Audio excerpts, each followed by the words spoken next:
श्री कुंकुन देव रचित ग्रंथाधिराज समय सारजी पे स्वाध्याय चल रहा है। आगे पूर्व रंग अधिकार का स्वाध्याय हो गया।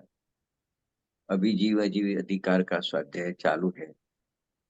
पूर्व रंग अधिकार में आत्मा की बात की, जीव की बात की, उसमें शुद्ध जीव की बात की कि जीव तो शरीर वाला भी कहने में आता है, कर्म वाला भी कहने में आता है, राग देश वाला भी कहने में आता है, लेकिन जो राग देश कर्म शरीर से रहित जो शुद्ध मात्र चैतन्य स्वरूप है वही जीव है।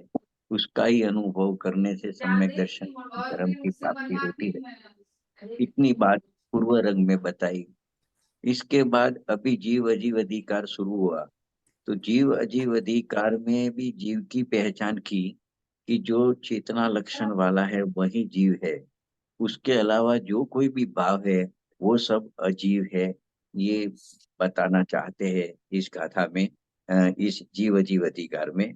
तो वहां अपने 45 गाथा तक अपना स्वाध्याय हुआ है। आज 46 नंबर की गाथा शुरू करेंगे। 95 नंबर के पेज पे 46 नंबर की गाथा है। पहले ऊपर उपोद्घात है, गाथा के ऊपर 2 लाइन गाथा की, उसके ऊपर 2 लाइन का उपोद्घात है।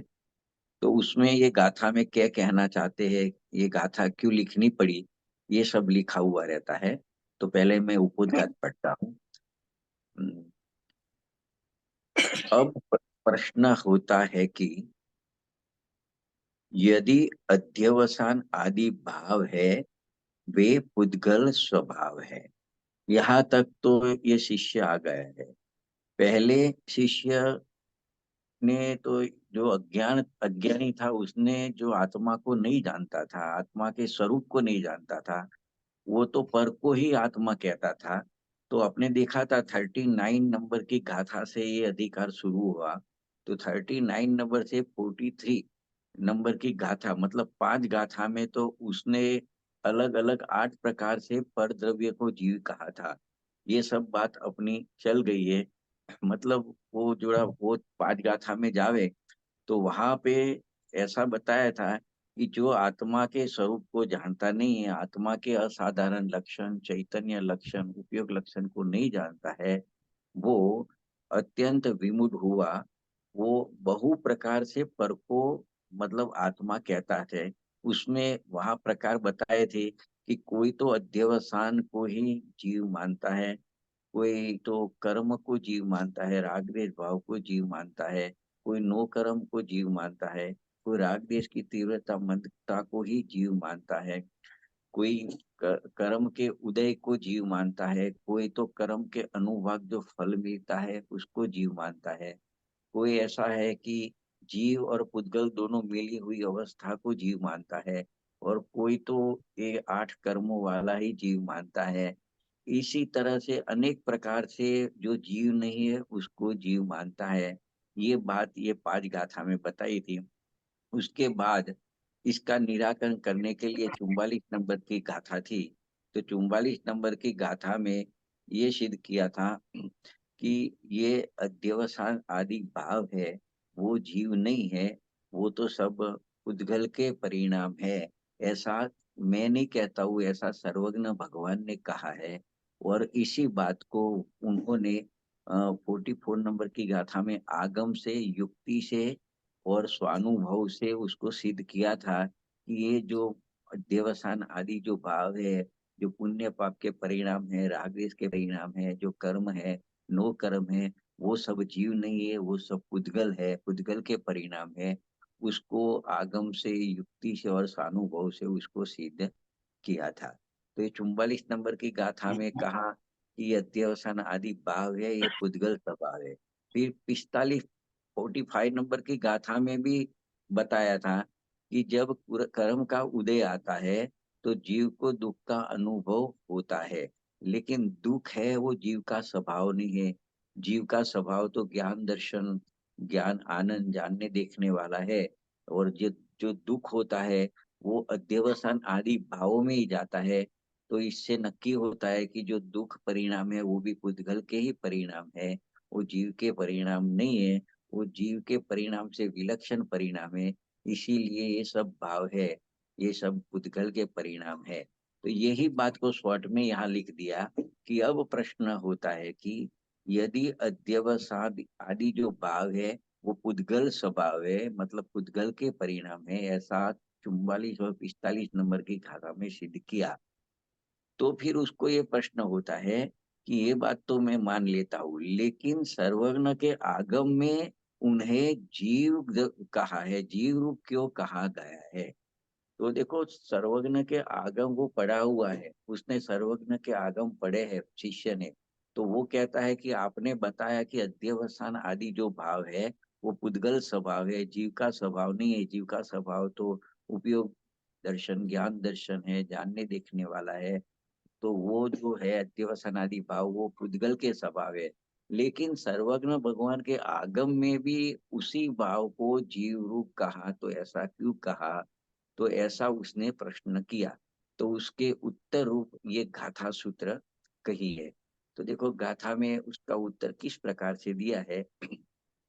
यहाँ से गाथा मतलब पढ़ने में आएगी। कोई वहां से पढ़ सकता है, किसी के पास ग्रंथ है तो पढ़ सकता है। 46 वाचू नंबर की। दीपक भाई? दीपक भाई, હું વાંચું છું हाँ 46 वाचो, હિન્દીમાં। हाँ हिंदी में वाचो। वा- वाचू ने। हाँ व्यवहार यह दिखला के उपदेश में, ये सर्व अध्यवसान आदिक भाव हो जहाँ जीव कहे। बहुत अच्छा उत्तर दिया। देखो, पहली लाइन में दूसरा पद है, जीन देव के उपदेश में, वहां से पढ़ेंगे अपने कि प्रश्न क्या था वो समझना जरूरी है कि जो ये पुण्य पाप के परिणाम है, जो शुभ अशुभ राग के परिणाम है, वो सब पुद्गल के स्वभाव है, ऐसा आपने कहा, मैं मान्य रखता हूँ। लेकिन मेरा प्रश्न ये है कि आगम में मैंने पढ़ा है कि ये जो राग के परिणाम है वो जीव रूप है, तो ऐसा फिर सर्वज्ञ भगवान ने क्यों कहा? तो इसका उत्तर दिया कि जीन देव के उपदेश में ये सर्व अध्यवसान आदि भाव को जीव कहा, तो जीव का कह के व्यवहार यह दिखला दिया, मतलब व्यवहार नहीं को बता दिया। उनको ये सब भाव को जीव का कहा, ऐसा कह के आचार्य भगवान ने व्यवहार दिखा दिया है। तो व्यवहार बताया, तो व्यवहार को भी जिनवाणी में स्थान दिया है। तो व्यवहार को बताने के लिए या व्यवहार से ऐसा बताया कि ये जो शुभाशुभ राग है, अध्यवसान आदि पुण्य पाप के परिणाम है, वो सब जीव का है, जीव रूप है, ऐसा व्यवहार बताने के लिए कहा। देखो इसका गाथार्थ है नीचे, गाथा के नीचे उसको पढ़ते हैं। यह सब अध्यवसान आदि भाव जीव है, इस प्रकार जिनवरों ने जो उपदेश दिया है सो व्यवहार नहीं दिखाया है। उनका व्यवहार नहीं बताने का अभिप्राय है, इसके लिए उन्होंने व्यवहार नहीं से ऐसा कहा कि ये जो अध्यवसान आदि जो भाव है, जो शुभाशुभ भाव है, पुण्य पाप के परिणाम है, जो दया दान व्रत तप भक्ति आदि के परिणाम है, वो सब परिणाम जीव रूप है या जीव का है, ऐसा कह के उन्होंने व्यवहार बताया। इतना ही शॉर्ट में कुनकुन आचार्य देव ने उत्तर दे दिया कि व्यवहार बताने के लिए ये सब ऐसा कहा है कि ये सब भाव जीव के है। तो उसको डिटेल में अमृत चंद्र आचार्य देव ने टीका में समझाया है, आत्मख्याति टीका में। तो अमृत चंद्र आचार्य देव कहते हैं कि कुनकुन आचार्य देव ने व्यवहार बताने के लिए ऐसा कहा, वो न्याय संगत है, मतलब उसका भी कुछ वजन है, वहां भी कुछ सिद्धि करनी है। वे व्यवहार से जीव का कहने के पीछे भी उनका कुछ प्रयोजन है। तो क्या प्रयोजन है, ये बात अमृत चंद्र आचार्य देव ने 3 पॉइंट से सिद्ध की है। तो व्यवहार बताने का प्रयोजन क्या है? व्यवहार न्याय संगत है बताना, व्यवहार बताना जरूरी क्यों है, ये सब बातें अमृत चंद्र आचार्य देव ने उनकी टीका में खोला है। तो अपने उसकी टीका पढ़ेंगे। नीचे की 2 लाइन है, टीका की 3 लाइन। तो टीका देखो, यह सब ही अध्यवसान आदि भाव, मतलब अध्यवसान आदि भाव में जीव की पर्याय में जो जो परिणाम होते हैं, ये सब परिणाम ले लेते हैं। और कर्म भी लेने का, नो कर्म भी लेने का, मतलब अपने चैतन्य स्वरूप के अलावा जितने भी जगत में भाव है, चाहे पर्याय में होए चाहे बाहर होए, ये सब भाव ले लेने के। तो यहाँ कहते हैं कि यह सभी अध्यवसान आदि भाव जीव है, ऐसा जो भगवान सर्वज्ञ देवों ने कहा है, वह व्यवहार नहीं बतलाया है। बस एक तो बात उन्होंने मान्य रखी कि कुनकुन आचार्य ने जो कहा वही कहा है, वो व्यवहार बतलाया है। अभी कुछ गजब की बात करेंगे, थोड़ी उनसे हटके, यानी उसको विशेष खोलने के लिए। फिर उन्होंने कहा यद्यपि व्यवहार नहीं अभूतार्थ है, तथापि व्यवहार ने को भी बताया है। अभी ये दो जो है, व्यवहार ने अभूतार्थ है, इसका मतलब क्या है, और व्यवहार ने अभूतार्थ है फिर भी व्यवहार ने को भी बताया है। और बताने के कारण आगे आएंगे, तीन कारण। तो पहले इतना समझते हैं कि यद्यपि व्यवहार ने अभूतार्थ है, तो व्यवहार ने को अभूतार्थ क्यों कहा? कि अभूतार्थ कहने का मतलब क्या है कि इसके लिए अपने को 11वीं गाथा में जाना पड़ेगा। 11वीं गाथा पढ़ के अपने आए हैं। तो यहाँ क्या कहते हैं कि अभूतार्थ का अर्थ समझ ले पहले। अ भूत यानी होना, अ यानी नहीं, अर्थ यानी प्रयोजन।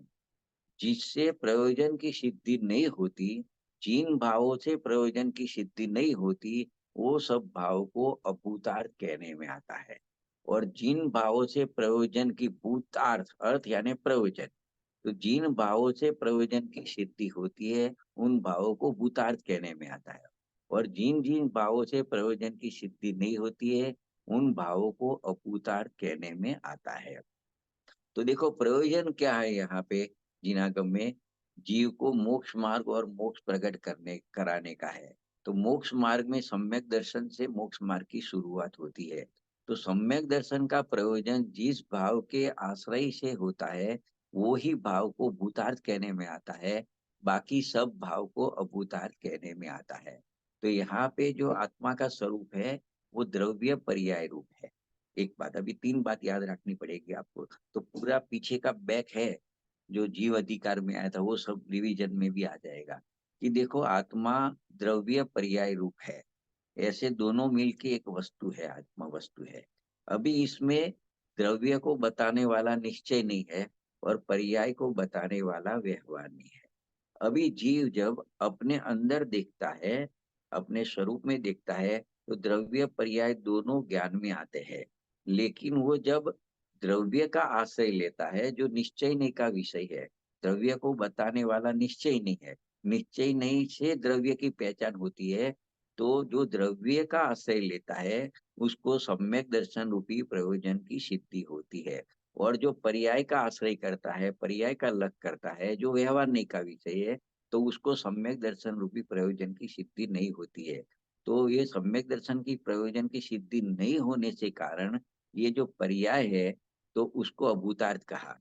तो पर्याय को विषय करने वाला व्यवहार नहीं है, तो व्यवहार नहीं को भी अभूतार्थ कह दिया।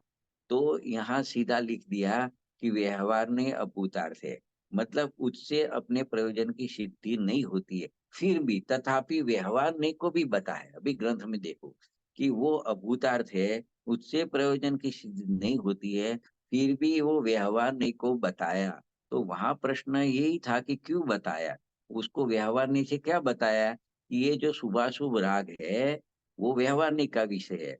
और वो उसको जीव रूप क्यों बताया, उसको जीव मानने से तो कभी प्रयोजन की, सम्यक दर्शन रूपी प्रयोजन की सिद्धि नहीं होगी, नहीं होती है। तो बोले वो बात सही है, वो अभूतार्थ है, उससे प्रयोजन की सिद्धि नहीं होती है, फिर भी जिनागम में व्यवहार नहीं बताया है। क्यों बताया है, तो अभी उसकी बात आगे चलेगी। क्योंकि, क्योंकि करके तीन पॉइंट बताए हैं। तो क्योंकि नंबर वन, जैसे म्लेच्छ भाषा म्लेच्छ को वस्तु स्वरूप बतलाता है। क्या कहते हैं कि जैसे जिस तरह से म्लेच्छ भाषा होती है, वो म्लेच्छ को वस्तु का स्वरूप बतलाता है। इसको कैसे समझेंगे? ये बात समझने के लिए 8वीं गाथा में जाने पड़ेगा। कि देखो कोई छोटा सा गांव है, वहां सब म्लेच्छ यानी अनार्य लोग रहते हैं, वो कुछ दुनियादारी को नहीं जानते हैं, वो दूसरी कोई भाषा नहीं जानते हैं। अभी कुछ कोई ब्राह्मण उस गांव में आया, तो उसको देख के इतना विनय किया म्लेच्छ लोगों ने, अनार्य लोगों ने, उसको उसको नमस्कार वगैरह किया उनकी भाषा में। तो फिर ब्राह्मण ने उसको आशीर्वाद दिया, स्वस्ति बोला उसको। अभी स्वस्ति क्या है, स्वस्ति का अर्थ क्या है, वो लोग समझ नहीं सकते क्योंकि वो संस्कृत के जानकार नहीं है। अभी उसको स्वस्ति बोला यानी क्या कहा, ये उनको समझना है। तो उनको मलेश भाषा से ही वो मलेश को समझाया जाएगा कि स्वस्ति का अर्थ अविनाशी कल्याण हो, ऐसा होता है कि तेरा अविनाशी कल्याण हो। तो यहाँ पे ऐसा लिखा कि म्लेच्छ भाषा म्लेच्छ को वस्तु स्वरूप बतलाता है। इसी प्रकार, ये तो दृष्टांत के रूप में रखा, इसी प्रकार व्यवहार नहीं, व्यवहारी जीव को परमार्थ का कहने वाला है।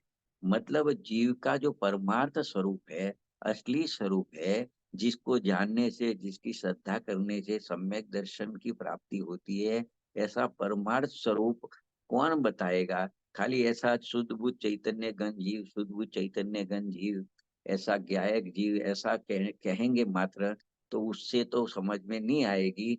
तो ज्ञायक क्या है, शुद्ध बुद्ध चैतन्य घन क्या है, जो सम्यक दर्शन का विषयभूत आत्मा कैसा है, उसके लिए कुछ भी बताना पड़ेगा तो वो व्यवहार हो जाएगा। तो व्यवहार नहीं, व्यवहारी जन को परमार्थ बताने वाला है। इसीलिए इसीलिए व्यवहार का, व्यवहार को यहाँ बताया। एक बात तो ये आई।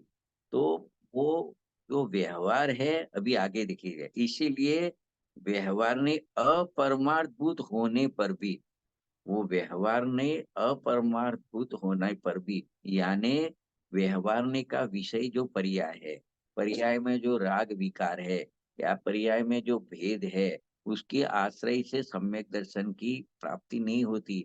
वो परम अर्थ ऐसे त्रिकारी ध्रुव भगवान आत्मा की प्राप्ति नहीं होती, तो उसको सम्यक दर्शन नहीं होता। इसके लिए यहाँ लिखा कि वो व्यवहार ने अपरमार्थभूत होने पर भी धर्म तीर्थ की प्रवृत्ति करने के लिए व्यवहार नहीं बतलाना न्याय संगति है।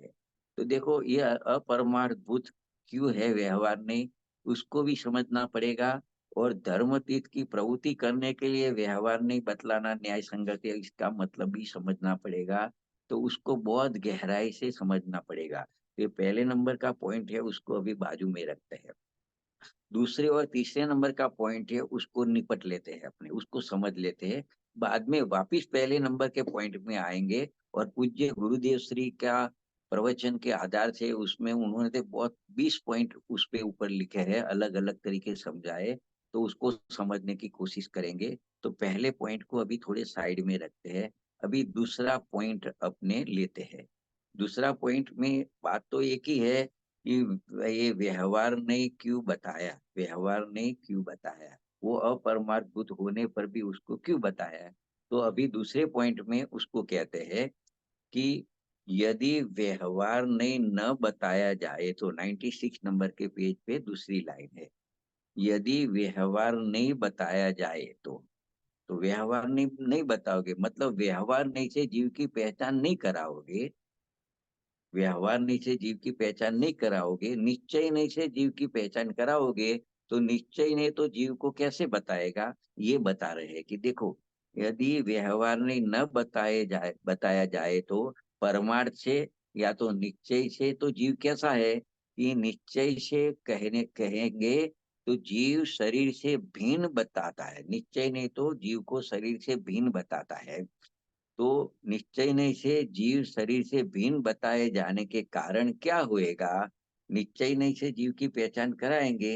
निश्चय ने तो यही कहेगा कि जो जीव है, असली जीव है, चैतन्य स्वरूप जीव है, वो तो ये शरीर से भिन्न है, ये शरीर है, वो जीव नहीं है। जैसे चींटी है, वो जीव नहीं है। ये माखी मच्छर है, वो तो शरीर है, वो जीव नहीं है।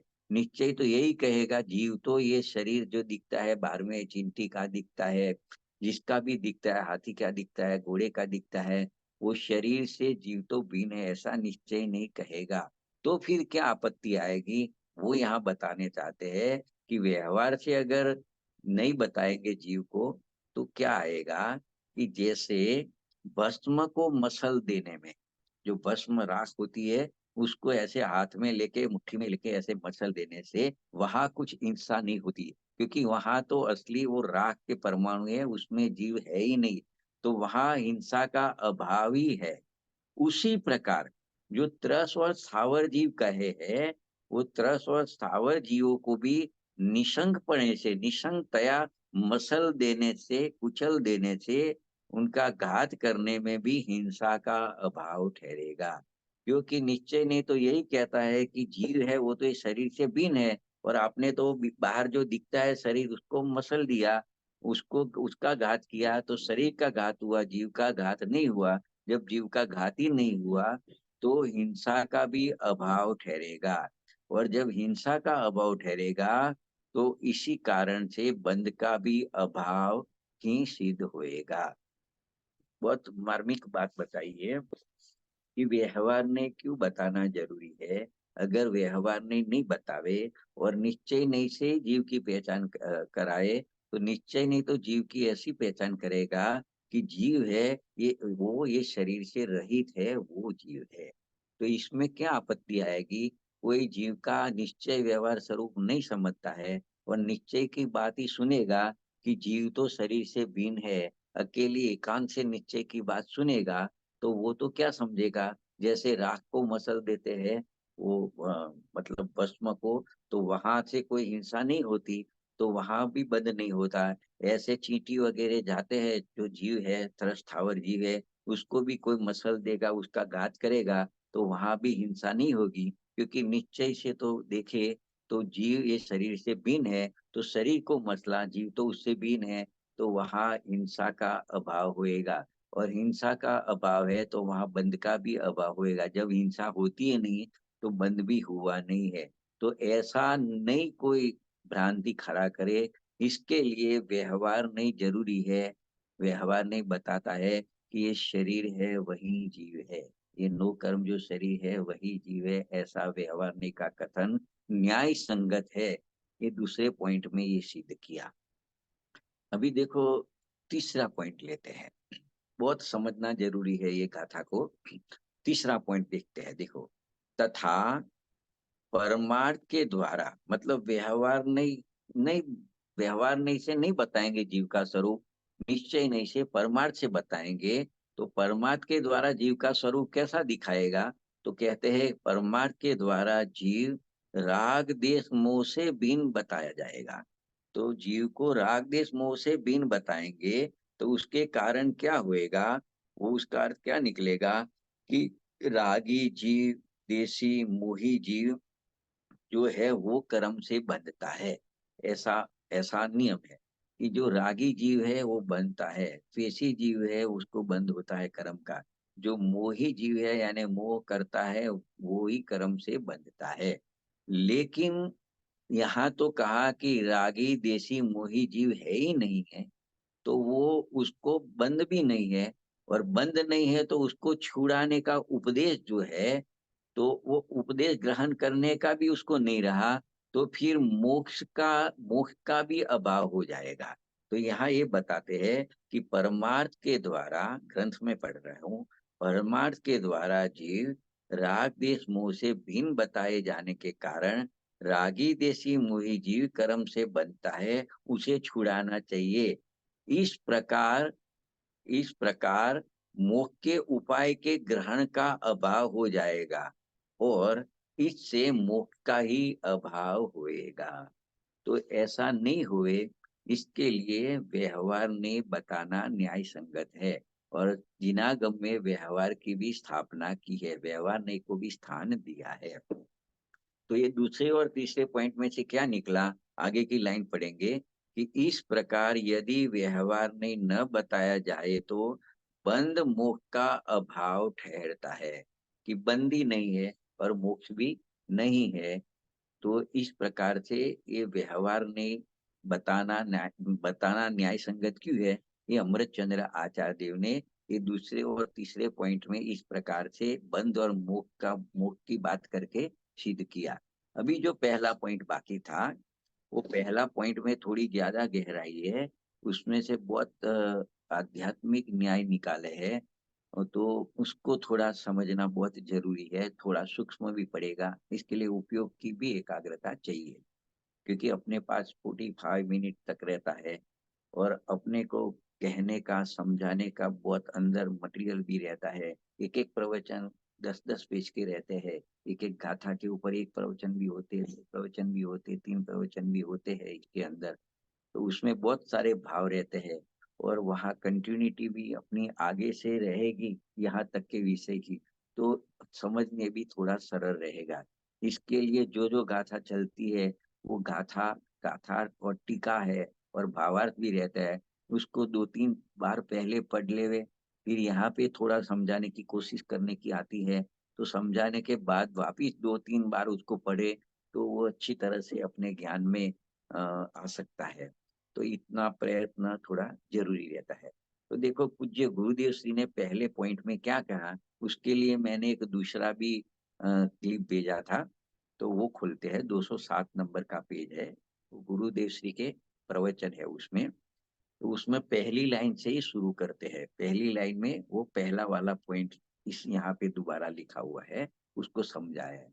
तो देखो पहली लाइन है 207 नंबर के पेज पे, उसमें छिल्ला पद है, व्यवहार नहीं व्यवहारी जनों को परमार्थ का कहने वाला है। ये बात आ गई थी कि मलेश भाषा मलेश को वस्तु स्वरूप बता सकती है, मलेश भाषा ही मलेश को वस्तु स्वरूप बता सकती है, दृष्टांत दिया था।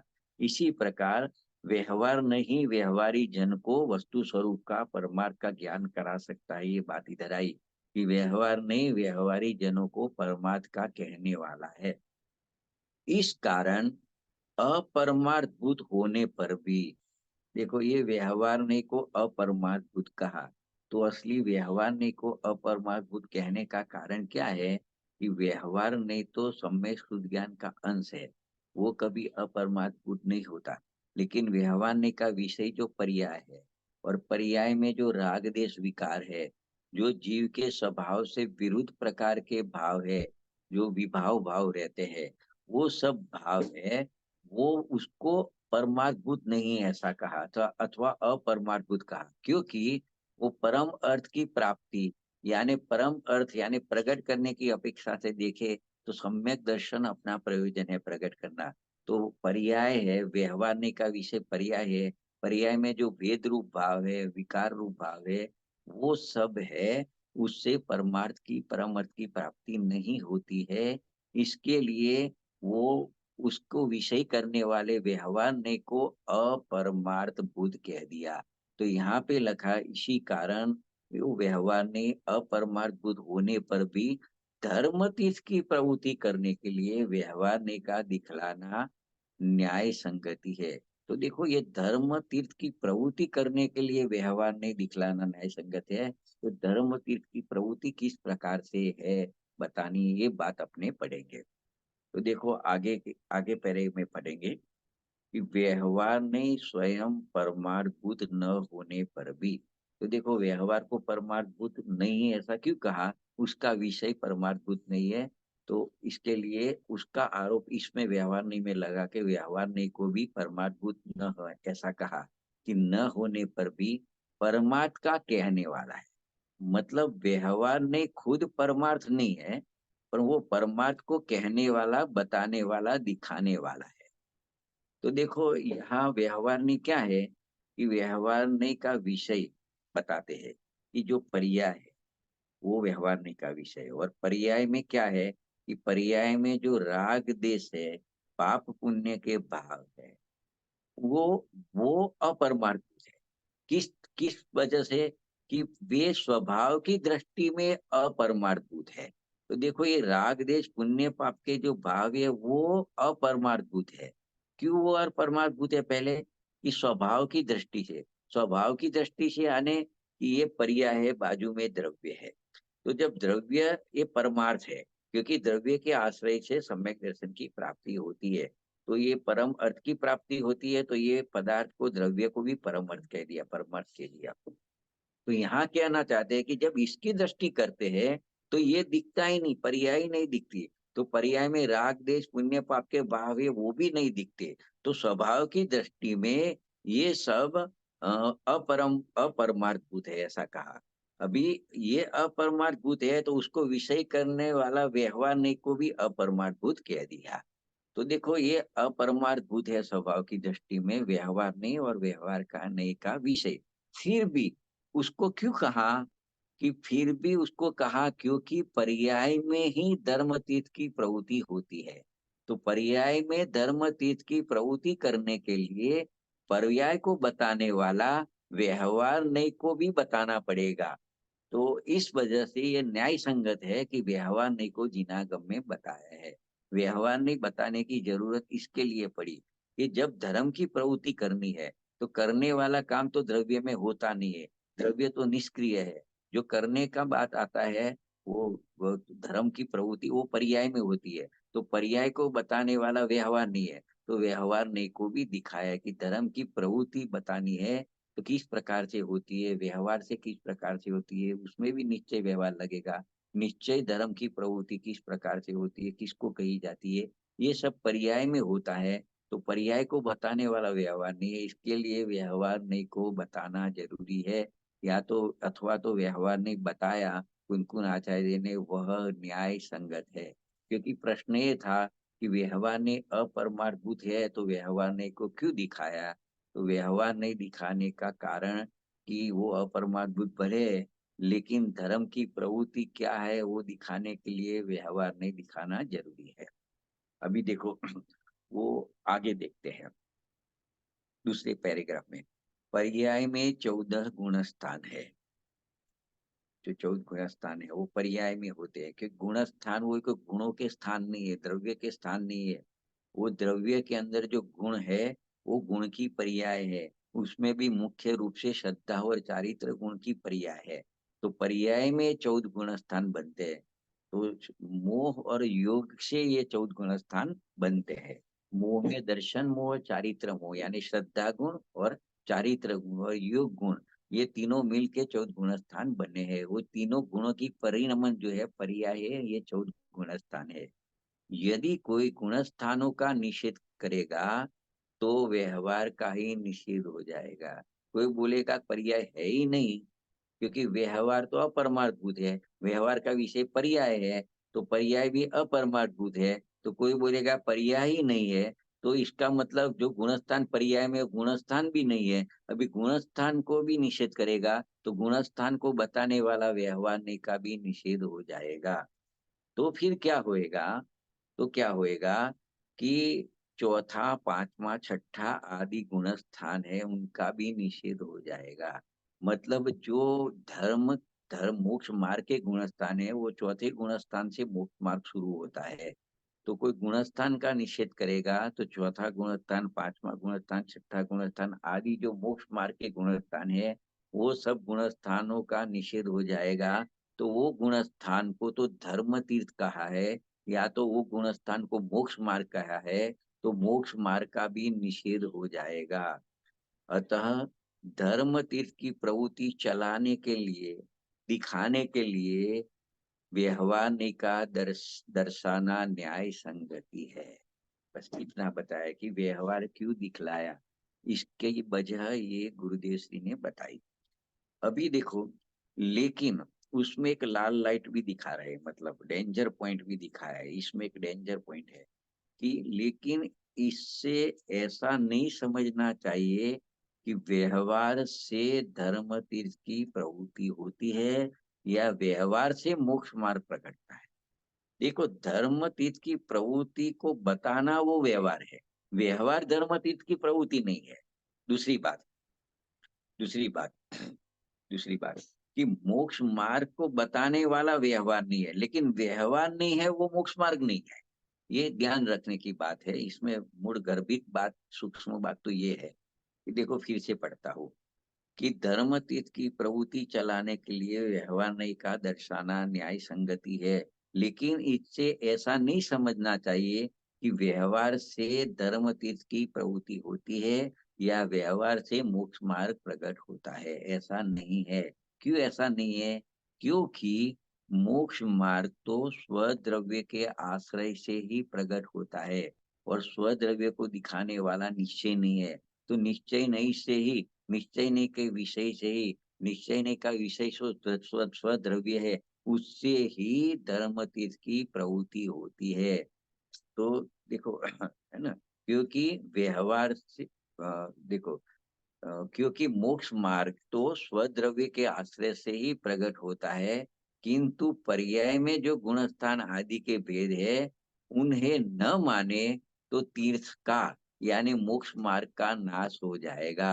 धर्म तीर्थ की यानी मोक्ष मार्ग की व्यवस्था ही नहीं बन सकेगी। यह अभिप्राय है हमारा। मतलब आचार्य देव कहते हैं हमारा ये अभिप्राय है।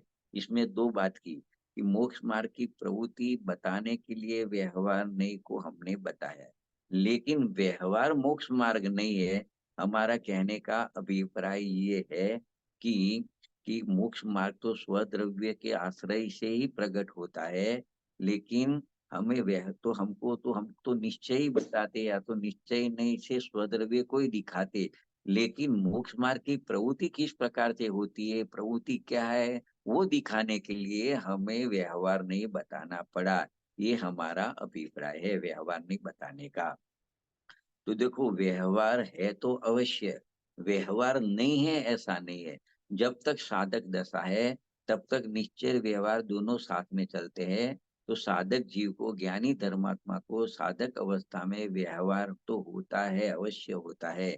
जो व्यवहार नहीं होता तो 14 गुण स्थानों की सिद्धि भी नहीं होती, नहीं होगी।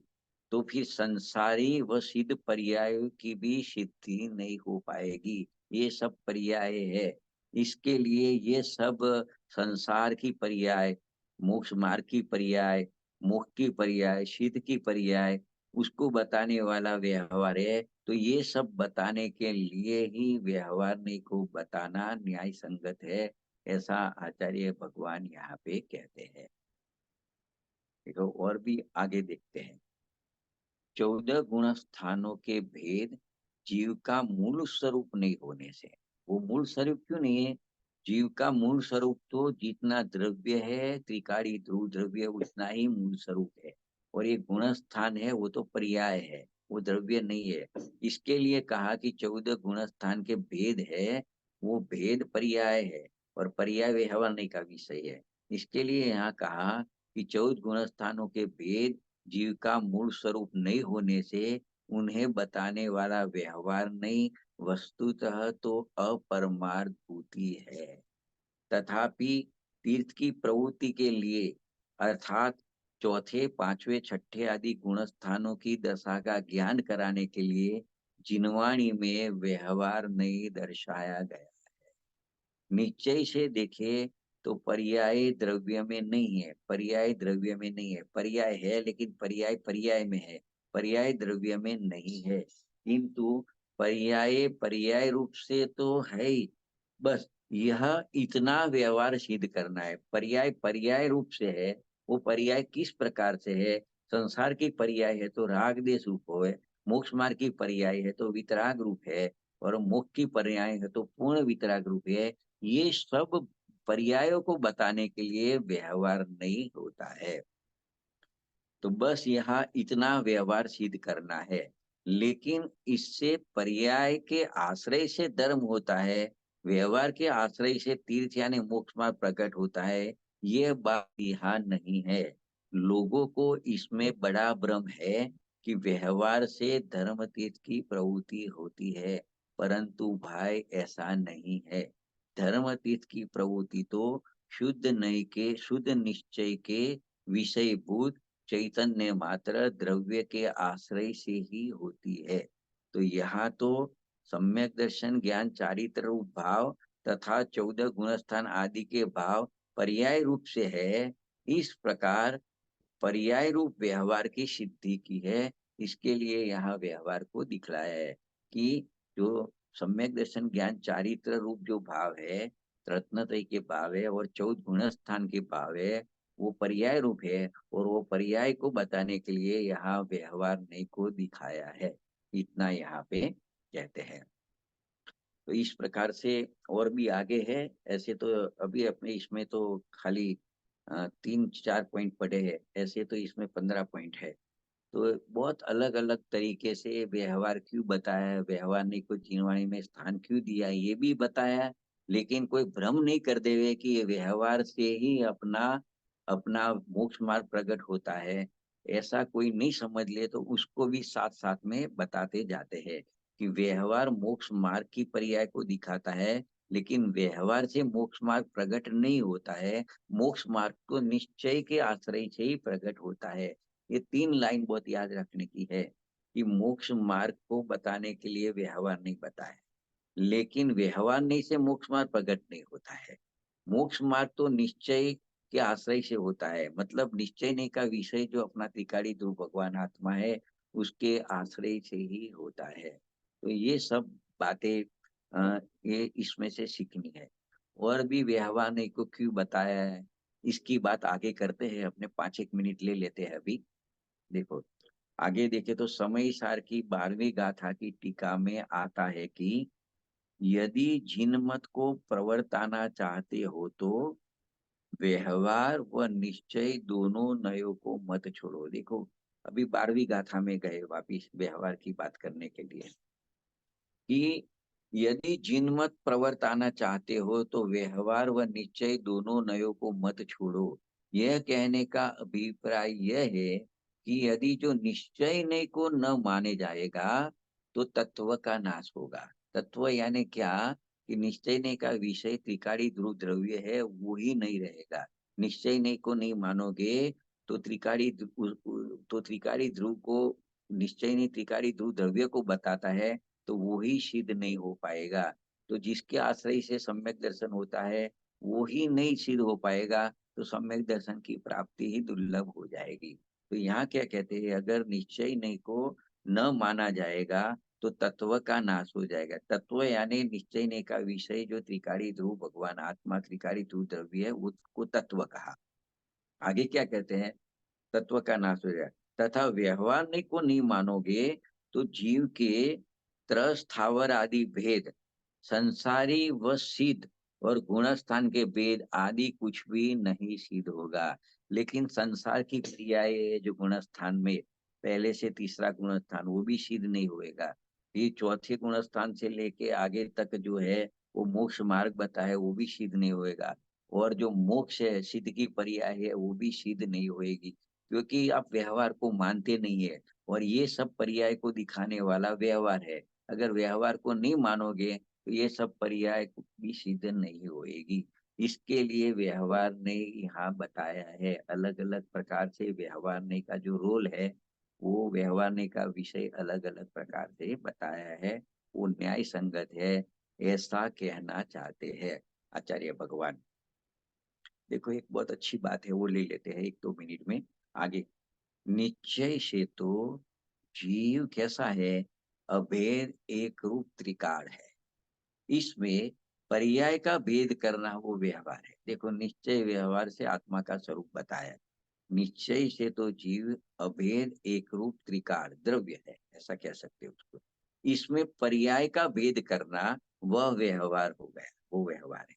आगे क्या कहते हैं, निश्चय दृष्टि में व्यवहार अभूतार्थ होते हुए भी ऐसा भेद रूप व्यवहार होता अवश्य है। ऐसा नहीं है, वो निश्चय नहीं उसको निषेध करता है, लेकिन इसका मतलब ये नहीं है कि व्यवहार नहीं है, भेद नहीं है, वो सब है, पर्याय के भेद भी है। लेकिन निश्चय नहीं का विषय नहीं बनता है, निश्चय नहीं का विषय त्रिकाली ध्रुव बनता है। इसके लिए निश्चय नहीं की मुख्यता से, निश्चय नहीं के विषय त्रिकाली ध्रुव द्रव्य की मुख्यता से पर्याय नहीं है उसमें, ऐसा कहा जाता है। तो उसको बताने वाला व्यवहार नहीं है, ऐसा कहा जाता है। लेकिन व्यवहार नहीं है ऐसा नहीं है, ऐसा भेद रूप व्यवहार होता अवश्य है, किंतु वह आश्रय करने लायक नहीं है। उसका आश्रय करने लायक क्यों नहीं है, कि व्यवहार यानी व्यवहारने का विषय यानी पर्याय, पर्याय के भेद, उसका आश्रय करेंगे यानी उसका लग करेंगे तो सम्यक दर्शन की प्राप्ति नहीं होगी। इसके लिए उसका निषेध करते हैं, क्योंकि वह आश्रय करने लायक नहीं है। लेकिन व्यवहार का अस्तित्व तो है, मात्र इतना ज्ञान कराने का प्रयोजन है। व्यवहार से पर्याय का और पर्यायों का भेदों का ज्ञान कराना है, लेकिन वो पर्याय और पर्यायों भेद का आश्रय नहीं करना है, क्योंकि उसका आश्रय, उसका पर्याय पर्याय भेद का लग करने से कभी सम्यक दर्शन की प्राप्ति होती नहीं है। लेकिन ऐसा व्यवहार है, ऐसी पर्याय पर्याय को वेद को बताने वाला व्यवहार होता जरूर है। अभी आगे देखो, राग को मोक्ष मार्ग कहने का व्यवहार है अवश्य। राग यानी शुभ राग होती है, दया का परिणाम होता है, दान का परिणाम होता है, व्रत तब जब भक्ति का परिणाम होता है वो शुभ राग है। तो ऐसे राग को मोक्ष मार्ग कहने का व्यवहार है। तो उसके साथ में वितराग भाव जब होता है, तो वितराग भाव है वो असली मोक्ष मार्ग है। लेकिन वितराग भाव के साथ में इस प्रकार के शुभ राग रहते हैं, तो वो वितराग भाव का राग में आरोप करके राग भाव को भी मोक्ष मार्ग कहने में आता है। तो यहाँ पे इसके लिए लिखा कि राग को मोक्ष मार्ग कहने का व्यवहार है अवश्य, परंतु वस्तुतः राग मोक्ष मार्ग नहीं है। वो जो दया दान व्रत जब भक्ति के शुभ राग के परिणाम है, वो मोक्ष मार्ग नहीं है। इस प्रकार पर्यायों के भेद व गुणस्थान आदि भेद भी है, परंतु वो शुद्ध जीव द्रव्य में नहीं है। जो सम्यक दर्शन का विषय त्रिकाली ध्रुव शुद्ध द्रव्य है, उसमें ऐसे भेद नहीं है। त्रिकाली द्रव्य स्वभाव में वो भेद नहीं है। अतः जब जीव त्रिकाली शुद्ध द्रव्य का आश्रय करता है, तब पर्याय का आश्रय नहीं रहता है। तथापि फिर भी वो पर्याय का अस्तित्व तो है, लेकिन उसका आश्रय नहीं रहता, उसका लक्ष्य नहीं रहता है। तो यहाँ इतना समझाना है। तो इस प्रकार से अभी 10 मिनट बची है, तो अपने कुछ चर्चा के लिए छोड़ते हैं, एक दो लाइन को पढ़ लेते हैं। यही 208 नंबर के पेज पे लास्ट दो लाइन है, वो पढ़ लेते हैं। द्रव्य स्वयं निश्चय है तथा मोक्ष मार्ग की पर्याय व्यवहार है। यदि पर्याय मात्र का निषेध करोगे, तो निश्चय मोक्ष मार्ग भी सिद्ध नहीं होएगा। ये तो, इसमें तो बहुत गंभीर बात है। मैंने तो सोचा 2 लाइन है तो पढ़ लूं, लेकिन इसमें तो बहुत रहस्य है। कि देखो, जब वस्तु, दो 1 मिनट में पढ़ देता हूँ। जब वस्तु स्वरूप को सिद्ध करने का होता है, तो वस्तु द्रव्य पर्याय रूप है। तो द्रव्य को निश्चय कहा जाता है, पर्याय को व्यवहार कहा जाता है। तो पहला लिखा ना, द्रव्य स्वयं निश्चय है, बराबर है। तो ये पर्याय व्यवहार हो गई। अभी देखो, ये वस्तु व्यवस्था में ऐसा है। अभी जब मोक्ष मार्ग बताना है, तो मोक्ष मार्ग में भी निश्चय व्यवहार आएगा। तो कैसे आएगा? कि ये जो वस्तु स्वरूप में जो द्रव्य निश्चय है, उसका आश्रय करते हैं तो मोक्ष मार्ग प्रकट होता है। तो जो वितराग भाव, सम्यक दर्शन, ज्ञान, चारित्र आणि मोक्ष मार्ग, वो जो वितराग भाव रूप मोक्ष मार्ग प्रकट होता है, उसको निश्चय मोक्ष मार्ग कहते हैं। लेकिन अभी पूर्ण दशा नहीं हुई है, साधक दशा है, साध्य दशा नहीं हुई है। मतलब पूर्ण वितरागता नहीं है, तो थोड़ी तो वितरागता है, थोड़ा राग है। तो ये वितरागता है, वो निश्चय मोक्ष मार्ग है। तो इसके साथ में जो राग बचा रहता है 5वें गुणस्थान 6ठे गुणस्थान में, तो राग को भी व्यवहार मोक्ष मार्ग कहने में आता है। तो ये दोनों, निश्चय मोक्ष मार्ग और व्यवहार मोक्ष मार्ग, दोनों पर्याय में होते हैं। जब पर्याय की बात चलेगी, तो निश्चय मोक्ष मार्ग भी पर्याय है, व्यवहार मोक्ष मार्ग भी पर्याय है। पर जो निश्चय मोक्ष मार्ग किसको कहा? जो वितराग भाव है उसको निश्चय मोक्ष मार्ग कहा, और साथ में राग है उसको व्यवहार मोक्ष मार्ग कहा। तो दोनों पर्याय रूप है, क्योंकि मोक्ष मार्ग खुद ही पर्याय है। चाहे निश्चय मोक्ष मार्ग होवे, चाहे व्यवहार मोक्ष मार्ग हो, पर्याय में प्रकट होता है। तो अभी ये तीनों का सुमेल करके, समन्वय करके यहाँ लिखा है कि द्रव्य स्वयं तो निश्चय है तथा मोक्ष मार्ग की पर्याय व्यवहार है। अभी इसमें जो वितरागता रूप मोक्ष मार्ग है वो भी व्यवहार है, तो वो निश्चय मोक्ष मार्ग है। और उसके साथ में जो राग रहता है ज्ञानी धर्मात्मा को, वो भी मोक्ष मार्ग है, वो व्यवहार मोक्ष मार्ग है। तो ये द्रव्य तो स्वयं निश्चय है तथा मोक्ष मार्ग की पर्याय व्यवहार है। यदि पर्याय मात्र का निषेध करोगे, तो यहाँ पे निश्चय मोक्ष मार्ग रहा है। ये द्रव्य तो निश्चय है ही, वो तो त्रिकाल निश्चय है। लेकिन पर्याय में जो निश्चय मोक्ष मार्ग है, अभी पर्याय का निषेध करोगे, तो निश्चय मोक्ष मार्ग का भी निषेध होएगा, वो भी सिद्ध नहीं हो पाएगा। इसलिए पर्याय को बताने वाला व्यवहार नहीं न्याय संगत है। ये बात यहाँ पे सिद्ध की है। तो इस प्रकार से यहाँ अपने विराम लेते हैं। और भी 3-4 पॉइंट है, बहुत बढ़िया बढ़िया है। आगे आपको थोड़ा टाइम होए तो एक पेज है, एक पेज आप पढ़ लेना, उसमें सब पॉइंट मिल जाएंगे। तो यहाँ पे अपने विराम लेते हैं। ठीक है।